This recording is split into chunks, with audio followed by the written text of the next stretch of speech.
Hey there, welcome to this small town. Last episode, I was talking about how, yes, it is in fact hard to make new friends if you're coming to a small town that you've never lived in before. Maybe some people might see that as slightly negative in tone, or maybe I'm shortchanging the value of living in a small town, which of course I don't want to do because I think living in a small town is great, but nowhere is perfect, and that includes any given small town. So today, what I want to do is focus more on some of the things that you can actually count on in terms of that small town friendliness. It really does exist, and I'll tell you right now what to look out for, but, this is a big but, I'm going to be finishing things off once again with a slightly negative aspect as to why some of these positives I'm going to point out are actually probably going to come to an end within a generation. But I will also include a solution, what to look out for. So let's talk about those positives, shall we? A couple of nights ago, I was just sitting on my couch, doing our thing. I was just chilling out. And then unexpectedly, I just heard this bang, bang, bang, bang, bang, like at the door. Like it was actually,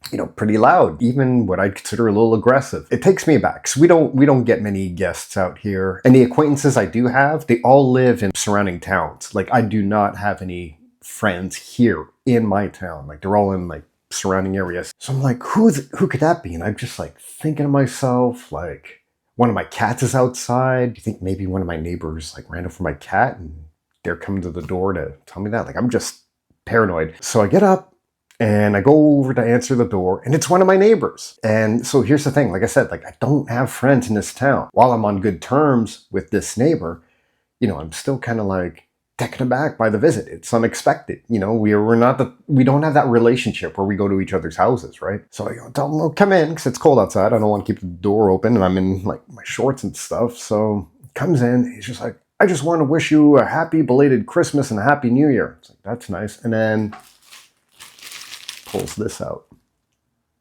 Yep. So this neighbor that I'm not close friends with in any way decided to stop by and gift me this. And from time to time, that stuff happens. Oh, and for those of you watching, like, kind of like your jaws drop, like, what's he doing? What's he doing? I live in Canada. This is perfectly legal. And what's funny is while he dropped this off, there's a small conversation, and he lamented how back in 2015, Canada legalized marijuana, because he was doing all right for himself. He had his full-time job, and he was growing his own weed and selling it on the side. And he calls this mango, and it actually does sound like mango. Great stuff. But anyways, it's just to say, when he did that, it reminded me of many other times here in small towns where people will randomly do stuff like that. They'll just like show up and gift you something. When I lived in another town, the one I mentioned in that previous video, we'd have people just showing up at our door and offering us food that they cook. We're part of a food. They're like, oh, look, like I cooked this massive rump roast. We're going to share it with you because we can't finish it ourselves. Pastries, things like that. Like people still actually do that. People will still just like show up on your doorstep. Maybe not ours because, like I said, we're not quite as social, but as you get intertwined, people will start doing that. They'll leave stuff, maybe with a note like, by the way, I finished with this book and it made me think of you. Maybe you could use it. Things like that. They'll leave it on your doorstep with a little note.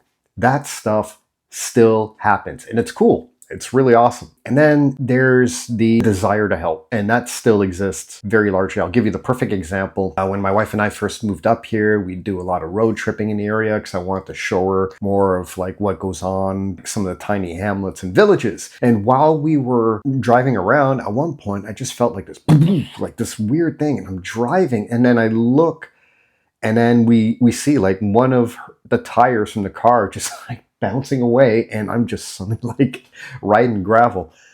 So yeah, we suddenly threw a tire. No sooner than we get out to take a look at what the damage is and what has to get done, someone pulls over. It must have been like no more than the second car to pass since we like pulled over from, losing the tire. We didn't flag the guy down, didn't do anything. He just like pulls over, jumps out of his car, and immediately starts to help us put on the donut. And I just thought that's amazing, right? Like they won't wait for you to ask for help. If they see you are having a problem, you might be in danger, they want to help out, right? And that is something that I will always be appreciative of. I just want to give you an example of the contrast, like in the city. I'm of that personality type. When something horrible happens, I spring into action, right? Like it's just like I don't freeze. I remember I had a friend in Toronto who had the misfortune of being stabbed. And Toronto is like Canada's biggest city. And he got stabbed, I think, right here. So he was bleeding profusely, and he's walking down Queen Street. And for those of you unfamiliar with Toronto, like, that is a major street. It's a major shopping street. There's always people there, even at 9 p.m. It's always going to be a packed street. And he told me that as he's like ambling about, holding his wound, and he finally collapsed in front of a very popular pizza shop. He's just laying there, nursing his wound. And he told me before he passed out from the blood loss, last thing he remembers, there's like a whole bunch of people just standing around him, looking down on him, but they're not doing anything. You won't get that here. Not in like small towns. Like they spring into action. One winter, our snowblower died. You do not want that happening to you if you live in a small town, Canada. But our snowblower died. We had to get stuff done. And all I had left was the shovel to try and get my car out. And once again, a neighbor, he was seeing me through the window. He's not going to waste time. He's not going to ask me if I need help. All of a sudden, he's just behind me, standing there with a shovel, ready. And he starts helping me without asking me if I need help. He just starts doing it. The third example I'm going to give you of that small town kindness that I like, you go to a store and maybe you're either $5 short. I don't know, for whatever reason, like you don't have the full amount of money to pay, or for some reason, maybe you forgot your wallet. Merchants in small towns, if they have an idea of who you are, they will just tell you, yeah, like take it and come back and pay me later. In fact, we do that at our place. If we know who the person is, we will just tell them, yeah, like take your coffee and donut or Danish, whatever it is they're picking up, and hit us up next time. We will not be doing this tourist season because we know exactly where that's going to take us. That leads us into the erosion of trust. So what I'm about to do is I'm going to show you video footage. Maybe you shouldn't watch this video footage if you're having a good day. This is something that, if it is left unattended, will erode trust in our society and take away what makes that small town warmth so special. And we have to be vigilant about this. So without further ado, here is a clipped version of the video I told you I was going to show you. Ходячи. Люди. Ти здобули? Ну. Йо.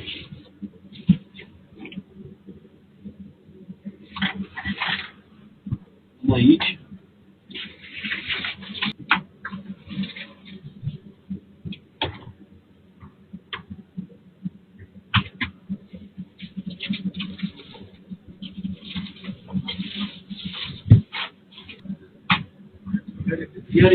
Okay, chapel. Ayer.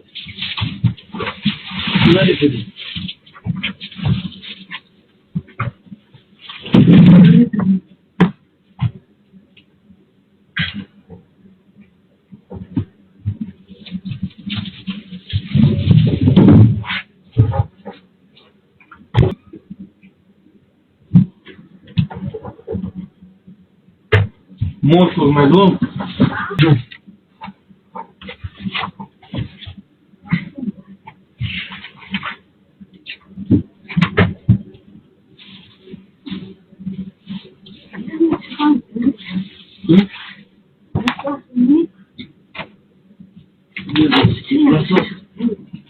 Хорошо. Один. Раздвинете не могу. Хайда.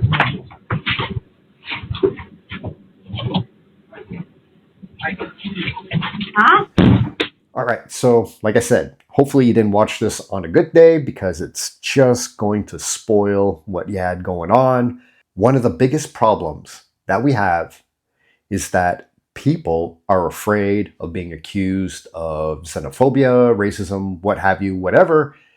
They just don't want to confront it head on. And so we need to be able to just say the quiet part out loud. We have a high trust society, and high trust societies are what makes small towns worth living in, because there are so many challenges faced by small town economies that if you can't get everything right on the economic side, you at least want to preserve that warmth that brings people together. So thank you very much for watching, I hope I didn't put you in too much of a bad mood with one video, but I hope this video has helped encourage you if you have been thinking of moving to a small town.